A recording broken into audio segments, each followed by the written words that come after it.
Tuco, Responde aí, querido, tudo responde aí, bem? fala que é tudo jóia. Pera aí, deixa eu ver. Você tá me ouvindo bem aí, Lucas? Estou te ouvindo. Você me ouve bem Beleza, também? perfeito. Já perguntei para algumas pessoas que estavam aqui antes. E, primeiramente, assim, muito bem-vindo, né, nesse canal. E a ideia aqui é a gente bater um papo, que eu sempre falo muito, né, quando eu gosto de compartilhar algo. Eu não sou muito fã de live, acho que as pessoas percebem que eu não sou o cara que Sim. faço lives diretas, mas algumas pessoas me aquecem o coração para eu conseguir fazer.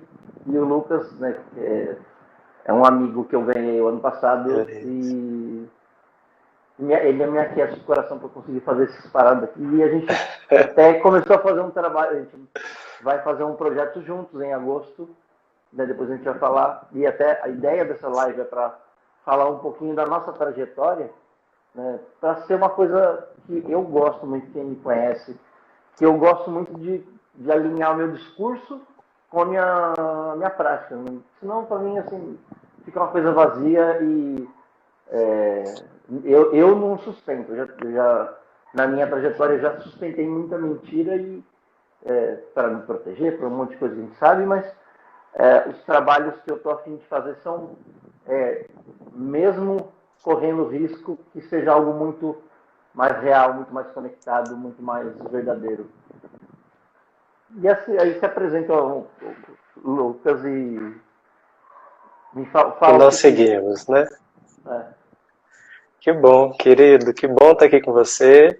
Eu recebo suas boas-vindas, aproveito também e dou as boas-vindas para todas as pessoas queridas que eu conheço, que me conhecem, que estão aqui agora, as pessoas queridas que te conhecem também, que estão aqui, e aqueles que nos assistirão, né? Já que esse vídeo ficará gravado, nós poderemos entrar em contato com pessoas que verão na posteridade. É um prazer estar aqui. Conheci o Toco ano passado, então ele é meu amigo, ele é meu mestre. E estar aqui hoje é uma troca, um compartilhamento, um aprendizado. É vulnerável. Lives são vulneráveis, né, Toco? Talvez nosso grande receio de estar numa live é porque é ao vivo, é a vida. É a vida como ela é, é, com os barulhos ao redor, com a nossa cabeça funcionando, com o frio na barriga, com todas as intercorrências, e a vida é assim, cabe tudo dentro dela, né? Então, o medo da live é o medo da vida, né? Se a é, gente olha para a live de uma forma natural, as coisas é, acontecem de uma forma natural, né? assim, é até legal você falar, colocar dessa forma, que para mim é o que faz sentido. Quando eu me proponho a fazer qualquer tipo de trabalho, e é bem isso aí que eu seja alinhado com essa verdade aqui, que tem um monte de coisa acontecendo enquanto a live acontece, enquanto a vida acontece. E eu vejo que muitos que desejam ser ajudantes, e aí eu acho uma coisa legal a gente entender que ajudante é todo mundo que se propõe a servir com algo à humanidade. Para mim, se a gente fala do que ajuda, que a gente fala, não necessariamente a pessoa precisa ser psicólogo, precisa ser algo, né? Mas se ela se propõe a servir a humanidade, ela ajuda com algo. E aí, essas questões da ajuda, elas variam de questões pessoais, tipo assim, ó, eu falo assim, ó, Lucas, eu não estou bem, a gente pode trocar uma ideia? É uma forma de ajuda. Mas tem ajuda que, sei lá, que eu posso dar para um filho meu, tem ajuda que eu posso acionar um advogado, um médico, um psicólogo, um terapeuta, um assistente social. Né? A ajuda é muito mais ampla do que a gente colocar numa caixinha, né? Parece que quando a gente fala de ajuda, a gente está falando de uma assistência meio acadêmica, clássica, né? E a ideia da ajuda aqui é perceber o quanto que muitas vezes na vida eu deixei de ajudar de uma forma real, profunda e efetiva, ou às vezes eu ajudei de uma forma toda distorcida, né? Misturando todos esses papéis de ajudante. Às vezes, sei lá, querendo ajudar minha parceira afetiva como se eu fosse pai dela, como se eu fosse psicólogo dela. Né? E você vê que a ajuda ela está em todas as relações. Né? E Sim. aí E E eu gosto de pensar da ajuda também como uma necessidade humana, né, Toco? A Sim, necessidade humana de que se você chegou aqui hoje, está aqui agora, e é possível você oferecer sua presença nesse período de tempo, é porque alguém te ajudou. Seja quando você era criança, adolescente, na sua relação ainda de adulto, tem sempre alguém ao redor. Então a ajuda é troca, né? É uma energia sim, de movimento, de fazer, de compartilhar, de recompensar. E assim as coisas vão ficando mais equilibradas, né? sim. E é interessante que você falou aí. Hoje eu estava assistindo, ontem e hoje eu estou viciado em programa tipo American Idol, British Got Talent. Aham. E aí tinha uma pessoa, né, que estava no palco e estava toda a família dela. Né? Por exemplo, ela é a pessoa que estava brilhando ali, né, naquela dinâmica. Só que para que ela estivesse brilhando naquela dinâmica, teve um monte de pessoas que estão no suporte. E isso também a gente não entende que na ajuda, todo tipo de ajuda, a senhora que faz a pamonha que eu fui comprar na feira, quinta-feira, ela me ajuda me trazendo um bem-estar de comer pamonha, que ela talvez não tenha dimensão e a gente não tem dimensão que isso também é uma contribuição, né? Isso é uma troca. Sim. E muitas pessoas, como eu, por exemplo, eu usei a ajuda na minha vida como alguém que estava ofertando ajuda para preencher um vazio. E eu vejo o quanto que eu buscava em ser um ajudante para ganhar, sei lá, um olhar especial. Eu queria, assim, eu queria ser especial. Até eu falei para Mirella, né, minha companheira, Uhum. que eu, há 14 anos atrás, quando eu comecei nessa caminhada de autoconhecimento, de desenvolvimento pessoal, eu encontrei uma técnica que me fazia eu sentir especial e eu podia ajudar as pessoas e fazerem elas se sentir especiais. Só que o meu ganho não era financeiro, né, profissional. Era um ganho de um olhar especial. As pessoas me olhavam assim, nossa, Tuco, como você é especial, como você é lindo. Sabe? E você vê Sim. que era uma ajuda, mas Já ouvi falar dessa ajuda. o que estava por trás não era uma coisa real. Porque assim, Sim. eu não chegava para a pessoa, sabe o que eu quero de você? Eu vou te ajudar aqui, mas assim, você bate palma para mim, fala que eu sou lindo, fala que eu sou Isso. especial. A gente não fala Isso. isso Fica daí. dependente de mim para me sentir importante. Sim, Ou um tipo de ajuda predatória. Eu tenho certeza que você está precisando da minha ajuda. Você ainda não sabe, mas você vai descobrir. Então é um sanguessuga das pessoas que estão ao nosso redor. Conheço demais esse tipo de ajuda. Essa ajuda que você diz que é uma ajuda de uma dependência emocional muito grande, né? De eu procurar pessoas que vão me bajular o tempo inteiro para que eu me sinta importante, porque essa importância eu ainda não descobri em mim. Então eu tornei você responsável por me levantar. E olha o peso grande disso, né? Quem que quer estabelecer relações assim? O tempo todo eu te chamando para me levantar, para me dar aquilo que eu não me dou, né? Então é sim, uma relação de perfeito. ajuda bem distorcida mesmo, como você Sim, diz.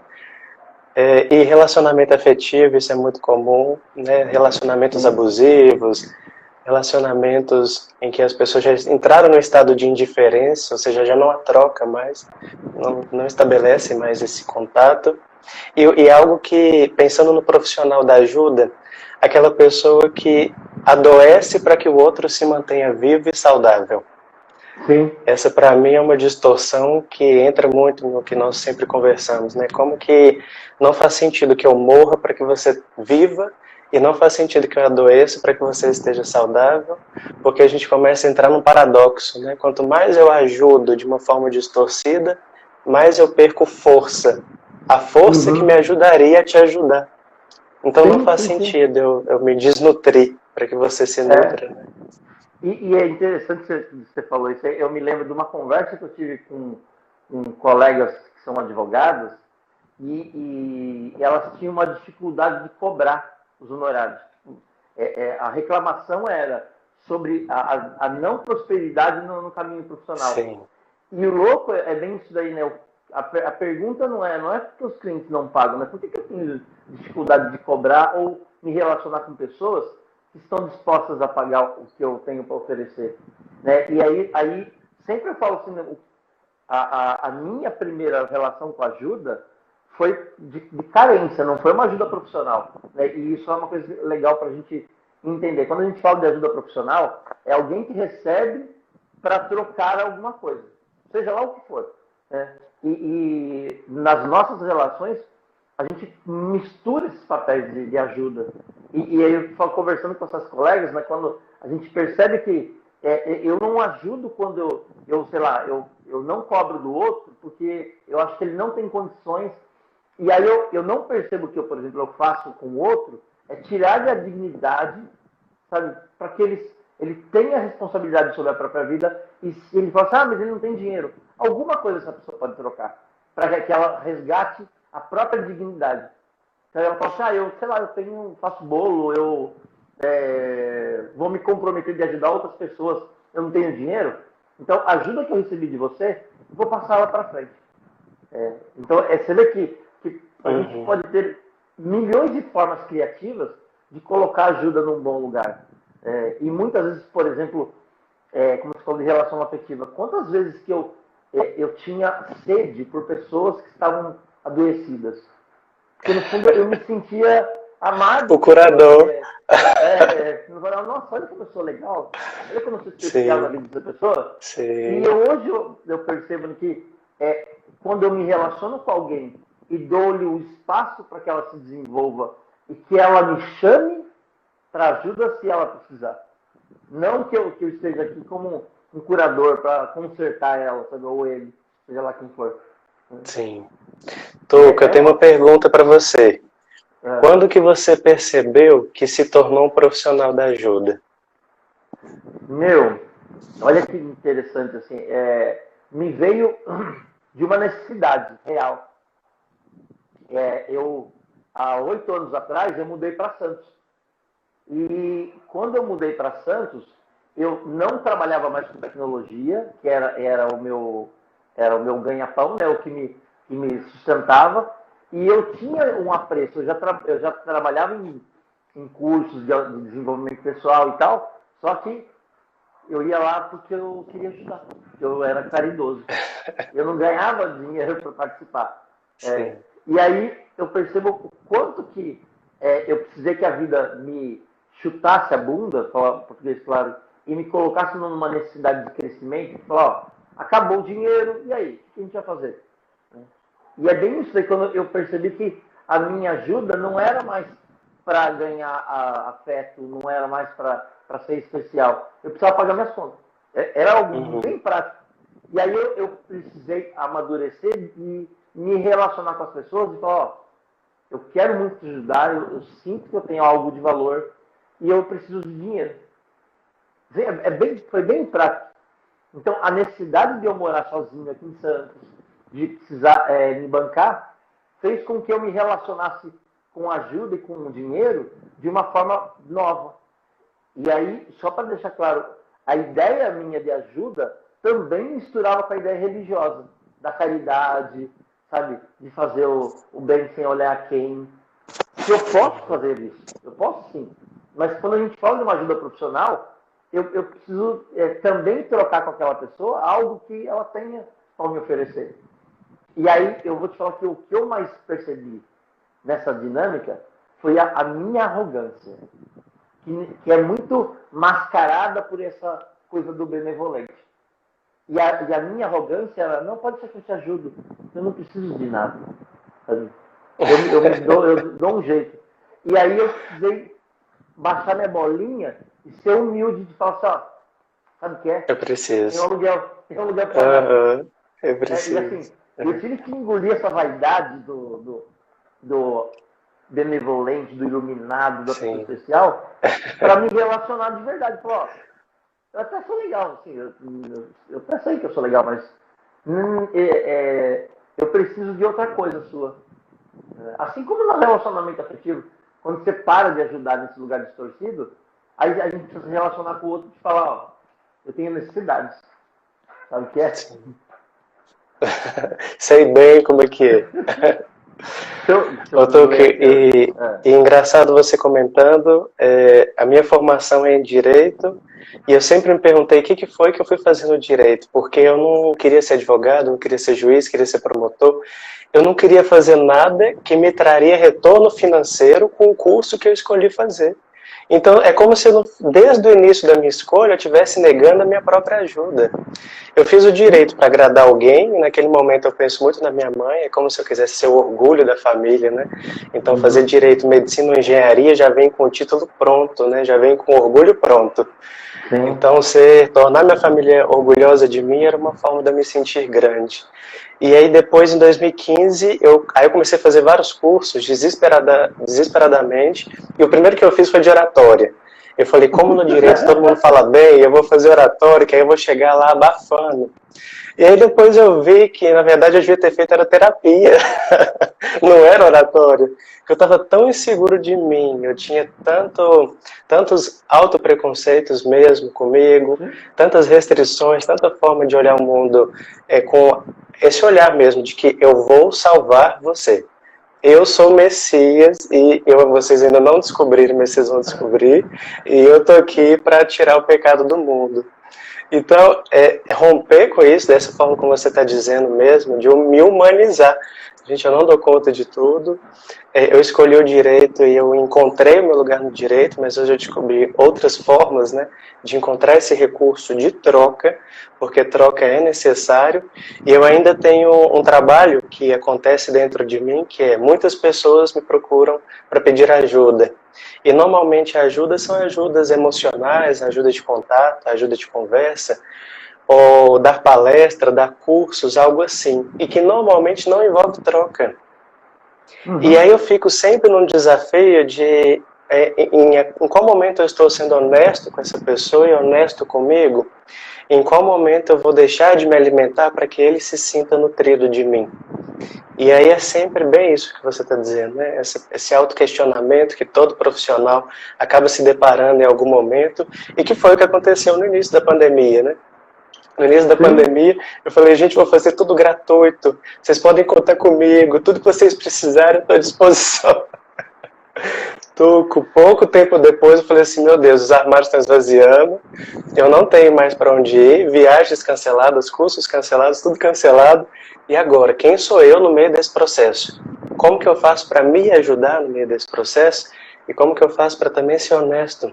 E descobrindo o grande truque da ajuda, que é cada vez que eu me ajudo, eu ofereço uma melhor ajuda para você. Então não é Sim. egoísmo, é uma forma de eu tentar equilibrar isso que nos faz estar vivos mesmo. Então começou a fazer sentido isso que você diz, de é, ser prático, e buscar essa Sim. ajuda para que possa ajudar também, né? E é louco, né, que você está falando isso daqui. É, eu, em 2006, quando eu comecei nessa jornada toda aí, eu fiz esse mesmo movimento, né, de procurar um monte de curso. Aí eu vou precisar ser um melhor ajudante, eu vou ser o top, eu vou ser sucesso, escambau. E o que eu precisava naquela época ter feito era terapia mesmo. Era isso que eu precisava. Sim, E é claro que, assim, ok, eu acredito que todos nós aqui, de alguma forma, estamos num processo de crescimento. E o que hoje eu percebo, né, que nesse processo todo de buscar ser o melhor para o outro, eu só encontrei verdade quando eu consegui ser melhor para mim. Sacar mesmo como é que eu funciono, né? E como alguém escreveu assim, né, que adora a sinceridade com o que eu estou falando. É porque a minha maior dificuldade era assumir minhas mentiras. Olha que paradoxal. Eu tinha uma máscara, ou, né, uma palestra muito bem estruturada para esconder o quanto eu me sentia inseguro, o quanto eu me sentia inadequado, com medo. E isso eu acredito que todo ajudante tem isso. Todo ajudante tem. Enquanto a gente não conhece sim, esses buracos, essas dinâmicas emocionais que a gente tem, eu não consigo ser real. Eu falo, peraí, eu tô querendo agradar o Lucas, ou eu tô querendo agradar minha parceira, ou eu tô com medo de me reinventar e perder a aprovação dos meus alunos. Como você falou no começo da quarentena, eu tinha aulas presenciais, que não tinha como dar. E aí eu entrei numa crise interna aqui. E agora? Eu não vou poder, aí eu vou ficar sem dinheiro, aí eu vou isso, eu não vou entregar o que prometi. Olha quanta coisa. E foi nessa relação com os meus alunos, falou, gente, existe uma realidade. Não vai ter mais. Aí, isso para mim foi uma lição de humildade para mim. O que a gente pode fazer junto? Sem eu querer ser o Salvador, como era o personagem mais conhecido para mim, tá, eu tenho algo para oferecer, como que a gente pode nos reinventar? Cara, eu comecei a dar aula pelo Zoom, adiantar tudo que era módulo, que era teórico. E começou a ficar um processo tão profundo, e eu comecei a perceber que era possível a gente fazer constelação online, de uma forma diferente, porém profunda e efetiva. E eu falei, cara, olha que louco, aquilo que eu tinha um preconceito, porque eu tinha me comprometido com a minha palavra, estava me fechando para eu aprender algo novo. De eu me colocar de novo humilde diante da vida e falar, eu não tenho controle mesmo. E aí? Eu vou ficar aqui chorando, que pena que, não vai ter mais aula. Ou eu tenho numa construção com o outro, e é isso, a ajuda, ela precisa ter vínculo. Senão ela é a alucinação nossa. Ela é a alucinação desse eu que quer salvar, quer ser especial. E aí, quando eu pude falar com os meus alunos, falou, e aí? O que a gente pode fazer? E cada um tem a escolha de falar, eu quero continuar, eu quero parar o curso aqui, ok. E não é pessoal, não é que eles não gostam de mim. E também, eu também não sou tão importante assim. Sim. Eu descobri nessa quarentena que talvez pela rotina eu acabei associando ser útil e ser bom com estar cansado. E perceber isso foi muito interessante. É tipo, gente, eu não estou cansado, então eu não estou sendo útil. Eu não estou fazendo muita coisa. Eu deveria estar envolvido em vários projetos, deveria estar fazendo várias coisas. Eu deveria estar no cansaço que eu estou acostumado a estar quando a antiga normalidade existia.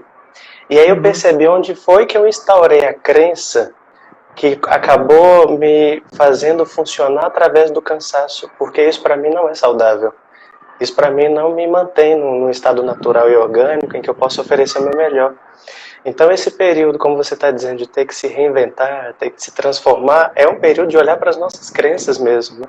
Como que nós temos várias instauradas, inclusive socialmente impostas o tempo inteiro, de que as pessoas já esperam, já buscam, já têm queixas, já tem perguntas a fazer, e parece que nós temos que ter respostas.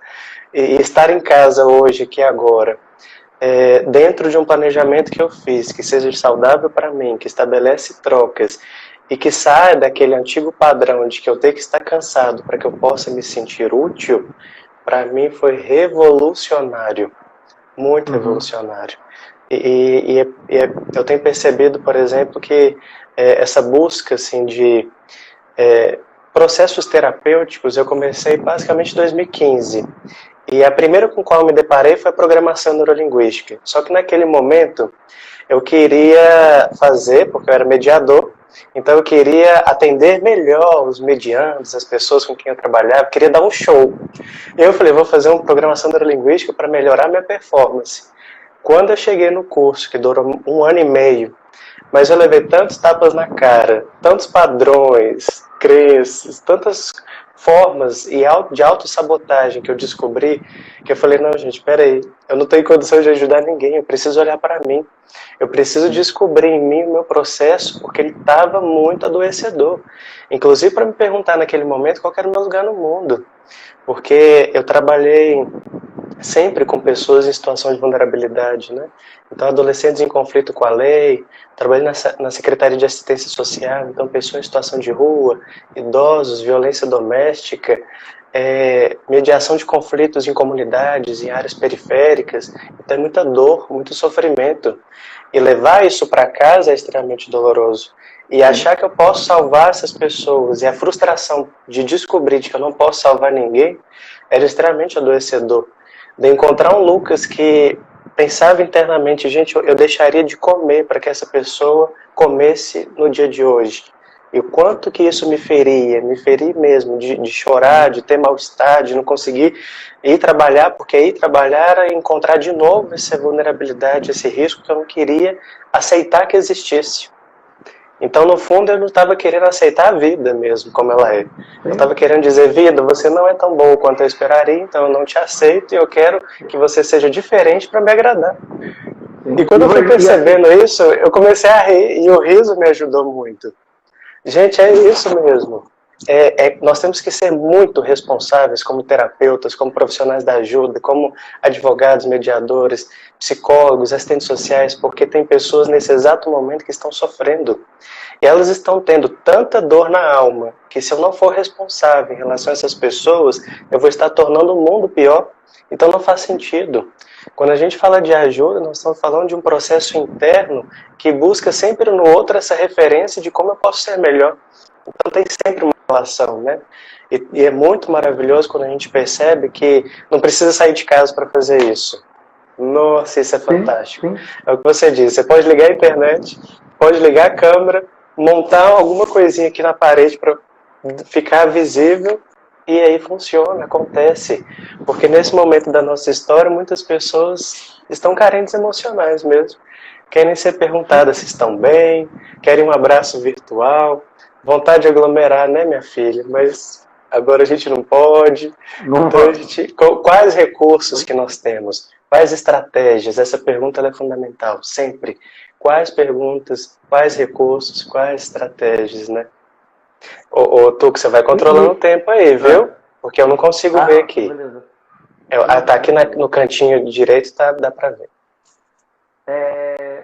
O que eu acho interessante, assim, até você falou da programação neurolinguística, foi a primeira técnica, que eu falei assim, eu vou aprender isso aqui e vou ficar o rei da performance.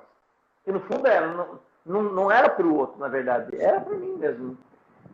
E a gente falando dessa mescla de olhares, né?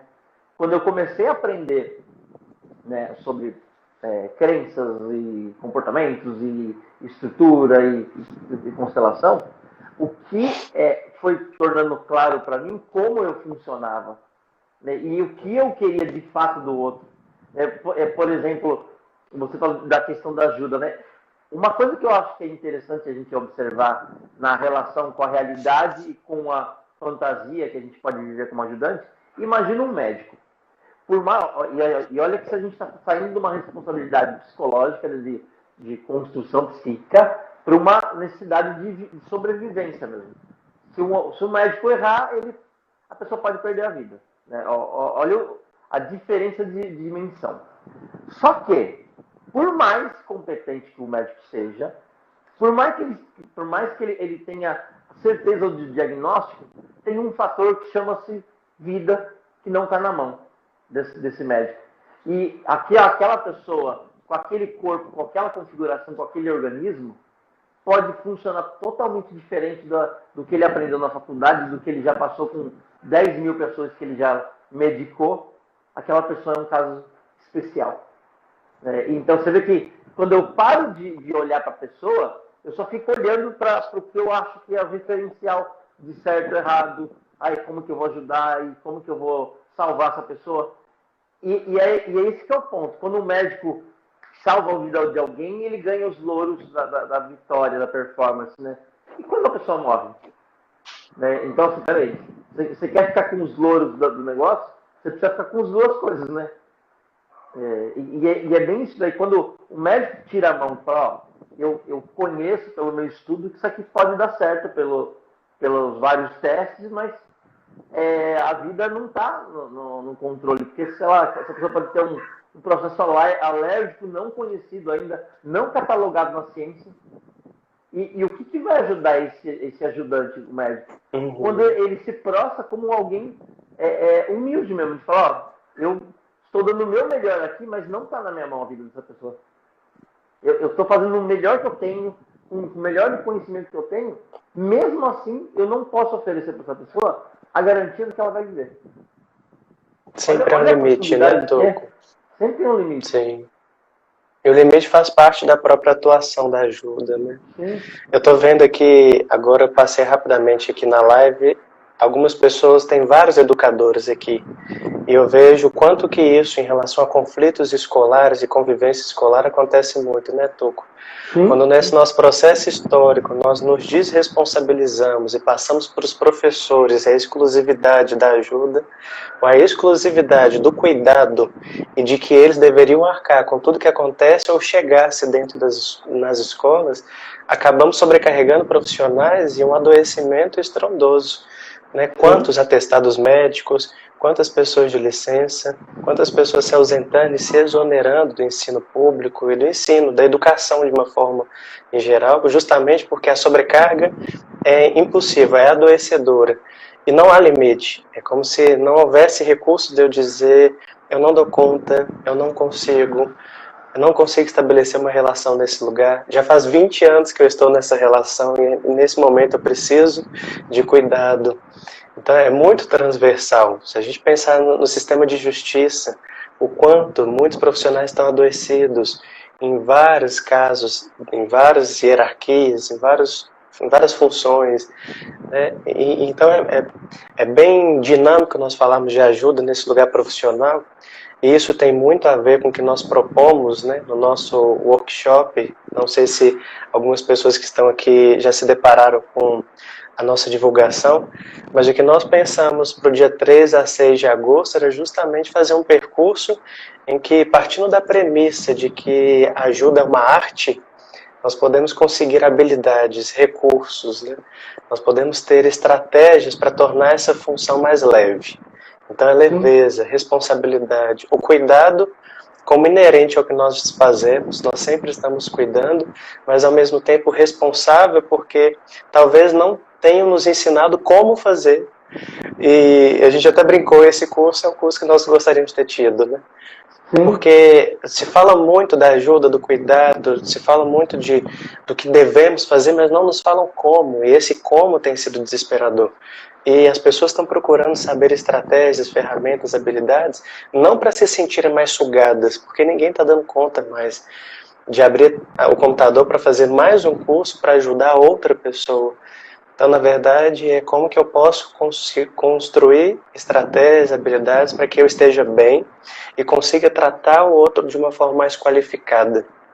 Eu acho que isso vai ser a grande girada do século XXI, em que a gente sai da racionalidade de tudo funcionava encaixadinho, todas as leis de Newton, Darwin, todas as leis prontas, estabelecidas, e agora nós vamos entrar numa outra construção mais sistêmica, mais complexa, que cabe informações que antes não cabiam, com novidades, com novas crianças, novos adolescentes, com novos recursos, e a criatividade, né? A criatividade, teremos que ter criatividade sempre.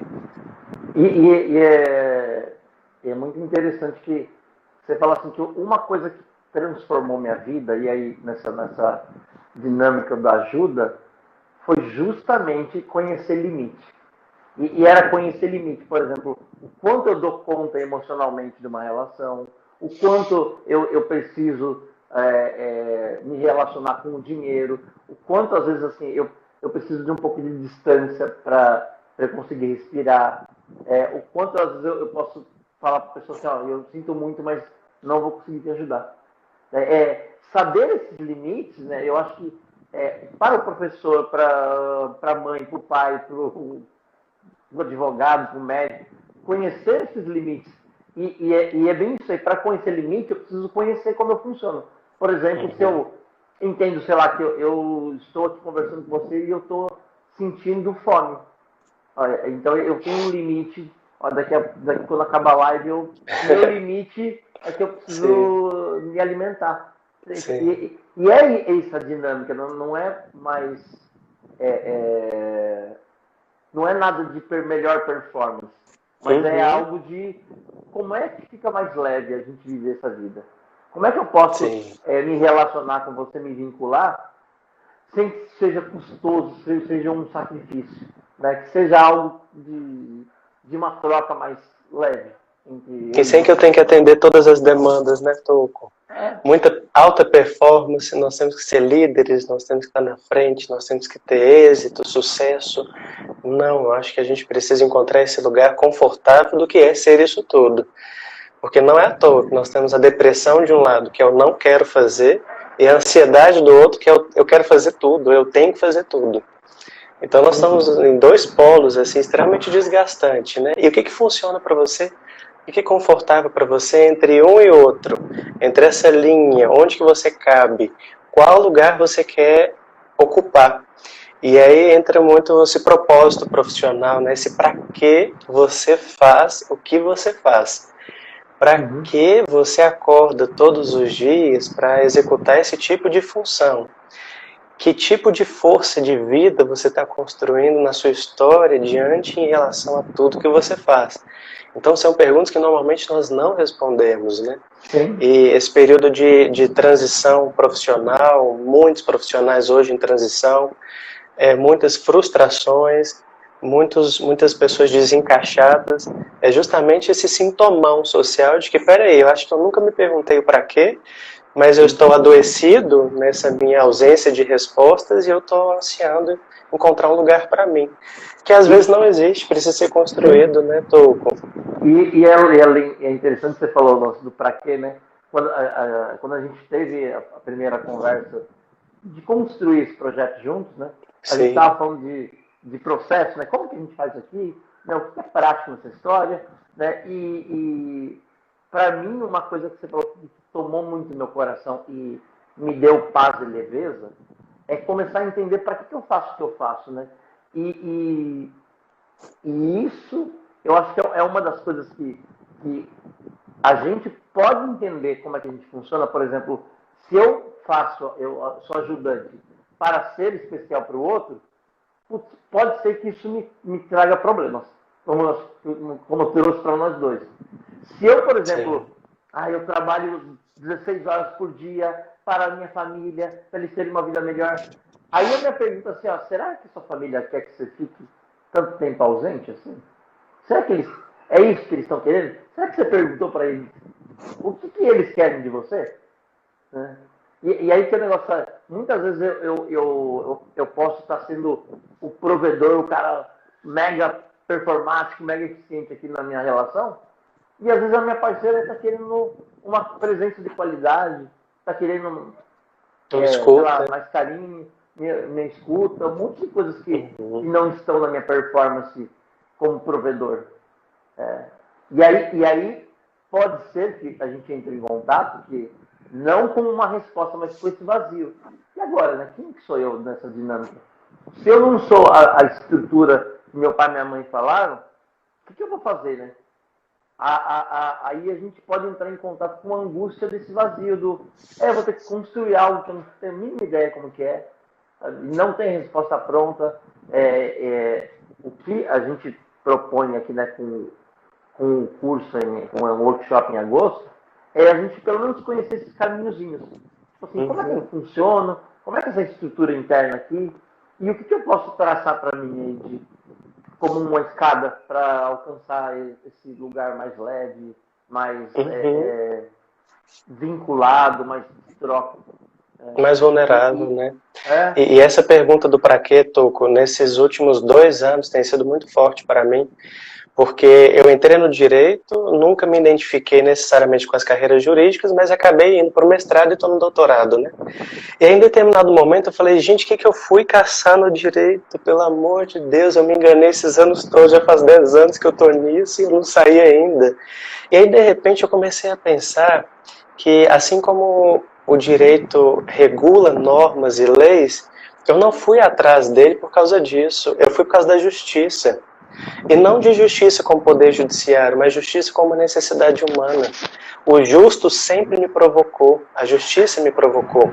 E aí eu fui entendendo com o direito que não é justo que as pessoas estejam morrendo por pobreza, não é justo violação de direitos humanos, não é justo tanta desigualdade, não é justo pessoas em mansões agora e outras pessoas sem acesso à moradia, não é justo. E eu descobri que nas terapias nós trabalhamos a justiça da mesma forma. É como se nós disséssemos, a olhar para crenças e padrões, que não é justo que você carregue isso tudo dentro de você. Não é justo que você carregue tanto peso, tanta angústia, tanta dor, tantos traumas. Não é justo que você carregue a experiência de vida do outro que você quer salvar. Liberte-se disso. Sai dessa trama em que para você existir o outro precisa ser carregado. Não é justo isso com você, não é justo com a sua história. E se as normas e o direito regula as normas, a terapia trabalha com as crenças, que são as nossas normas internas.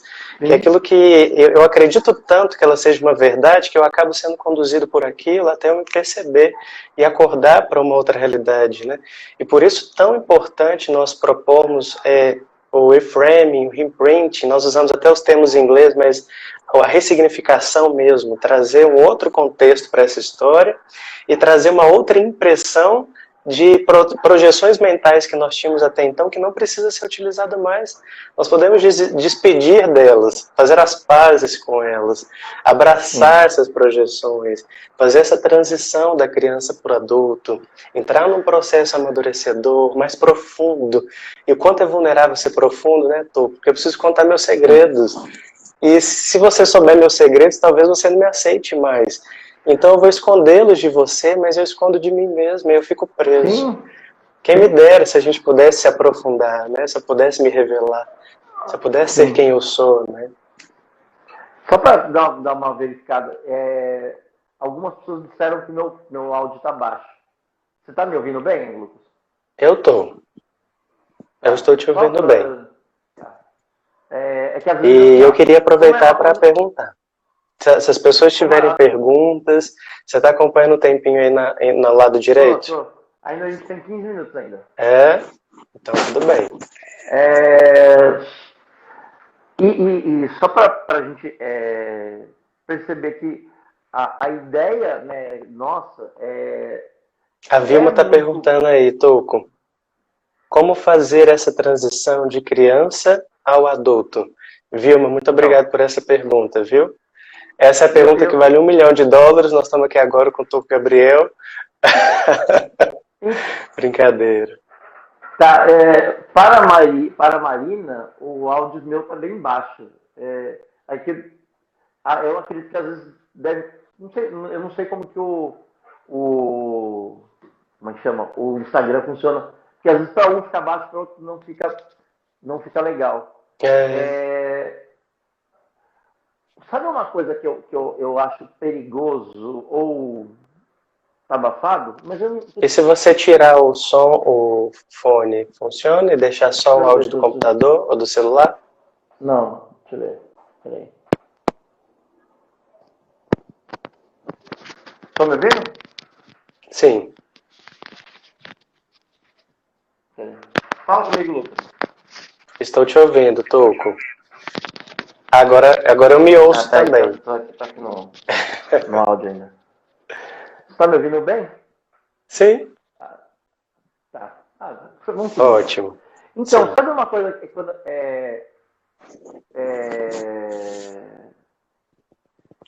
a ideia do adulto, da criança, primeira coisa assim que todos nós temos uma psique que eu gosto de usar a analogia da tecnologia, que foi a minha área, né? É como se de alguma forma a gente está desatualizado com essa psique. A gente ficou com impressões que foram marcadas através de emoções, experiências repetidas. E aí a gente fala do reimprint, né, da impressão. Isso. Por exemplo, se eu tive um ambiente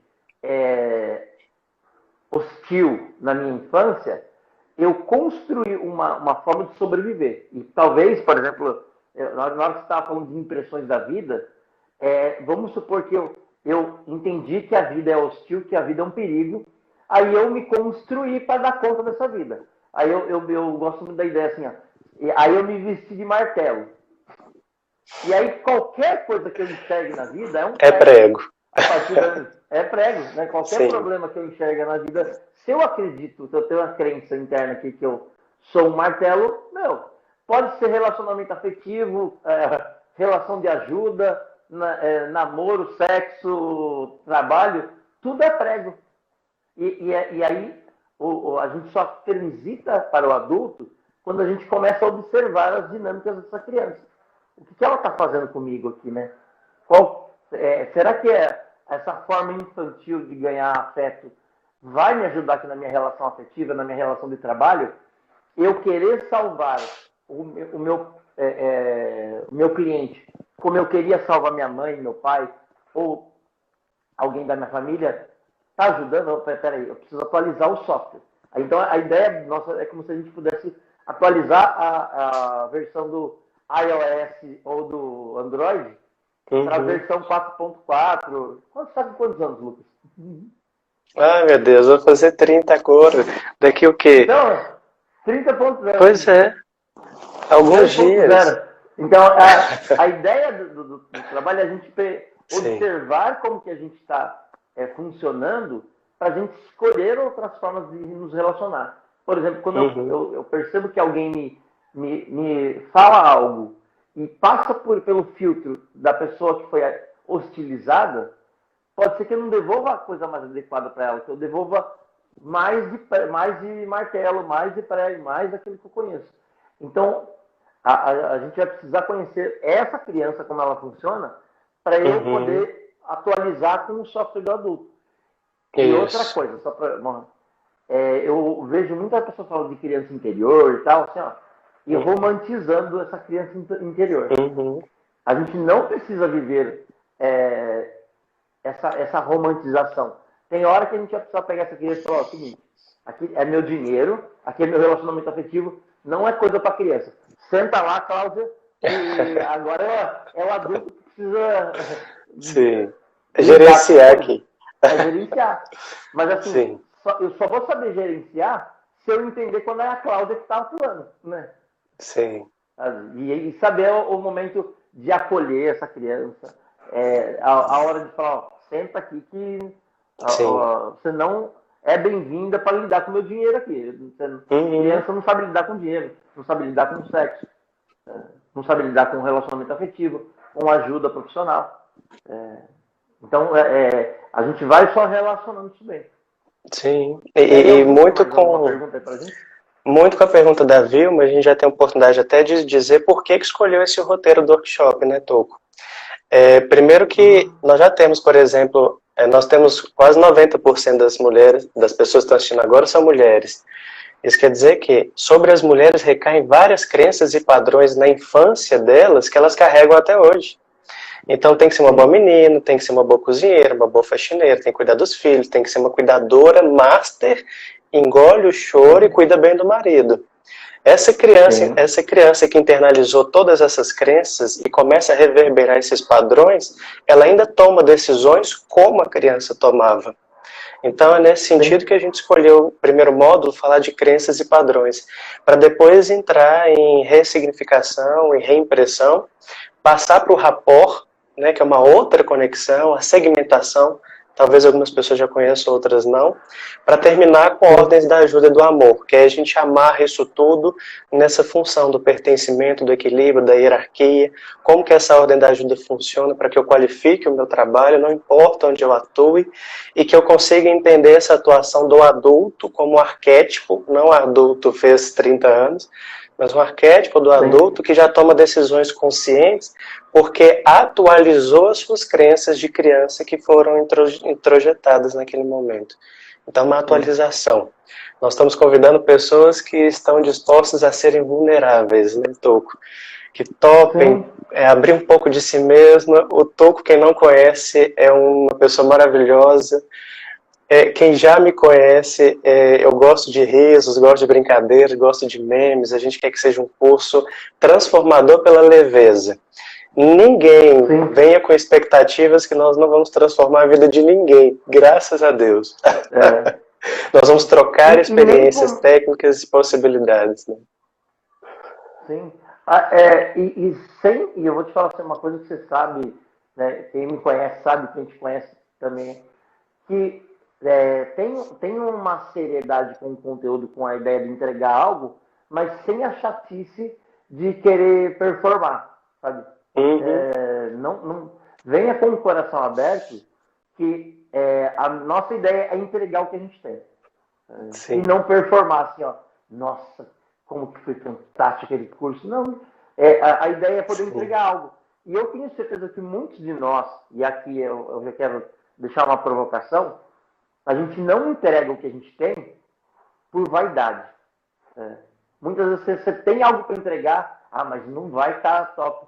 E será que as pessoas precisam do que você acha que é top? Será que assim, ó, você não pode ligar, às vezes, uma câmera, você não pode, sei lá, fazer alguma conexão, entregar algo que você tem? E eu sempre falo que muitas vezes a gente não entrega as coisas para a vida por vingança, sabe? Eu não estou aqui, a minha vida não foi fácil.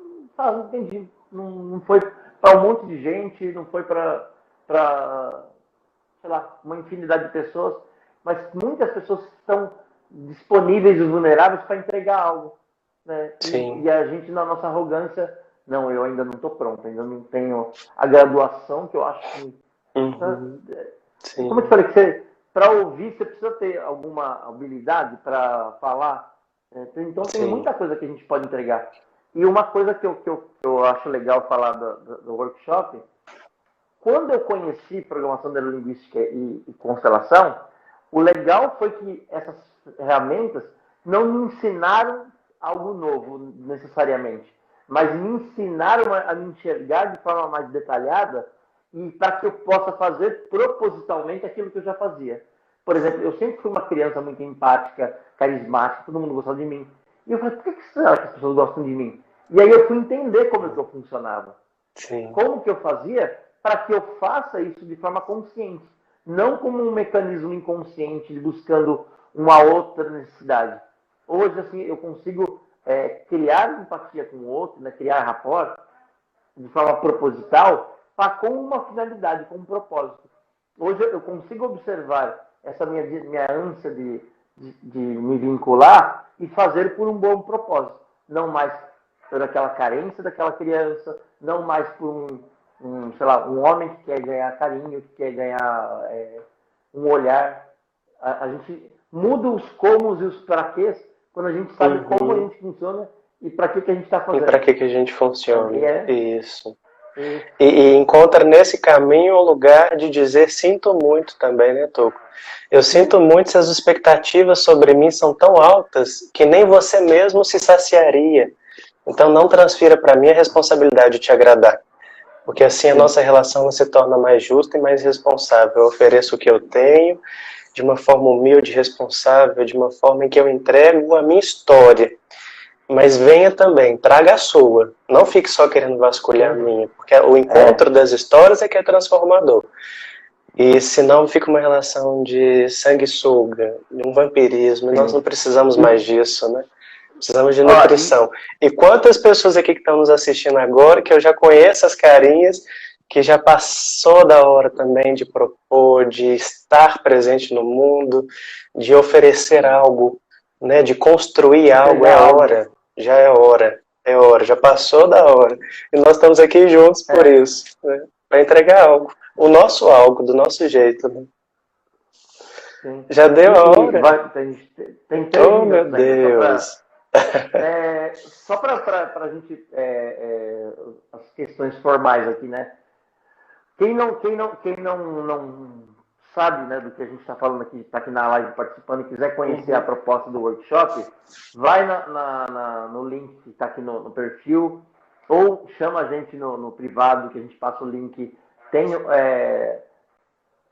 um evento criado no Simpla, que é um site de gerenciamento de compra de ingresso. Até o dia 21 de julho está com preço promocional para primeiro lote, justamente para a gente dimensionar melhor o curso. Está saindo a R$250, primeiro lote. Depois desse dia vai sair por R$350, então aproveita o primeiro lote. No site você pode parcelar no cartão lá em 12 vezes até. Tem esquema para pagar no boleto lá também. Qualquer dúvida que vocês tiverem, a gente está aqui para sanar. E agradeço a vocês pela presença aí. E Lucas, considerações finais. A gente tem 2 minutos aqui ainda para a gente costurar Sim. o final. Bom, então eu aproveito para reforçar isso que o Tuco disse, conhecer a nossa proposta, a Arte da Ajuda, uma proposta de troca, de compartilhamento, de construção conjunta. Nós queremos que vocês se sintam à vontade e que vocês possam trazer os recursos, as estratégias e habilidades que vocês já têm. Para mim foi um prazer participar dessa live com você, Tuco. Agradeço muito pelo seu aceite, pelo seu abraço, pelo seu acolhimento. As pessoas que estão aqui também com a gente, que disponibilizaram o seu tempo de vida para nos assistir num domingo, quase 8 horas da noite, então agradeço muito e que estamos à disposição também. Temos vários projetos acontecendo, o Tuco e eu também individualmente, os atendimentos online de constelação também estão acontecendo. Então, quanto mais nós fizermos a vida movimentar, mais pode fazer sentido, né? Eu acho que esse é o momento. É como o Viktor Franklin disse, que talvez a gente passou a vida fazendo a pergunta errada. A gente perguntou qual era o sentido da vida, quando na verdade é qual era o sentido que você dá à sua vida. E tudo se transforma, porque você se coloca como autor e para de exigir respostas da vida, né? E isso é transformador, né? Então eu agradeço muito. Isso já dá para dar uma sinalizada na pergunta sobre o adulto. É o adulto quem faz isso, quem consegue olhar para a vida com gratidão e dar algum significado para ela. E eu agradeço a todos, quem puder compartilhar depois da nossa live aí, que já fez curso comigo, com o Lucas, e é muito bem-vindo, a gente precisa desse apoio. Obrigado a todos e até a próxima.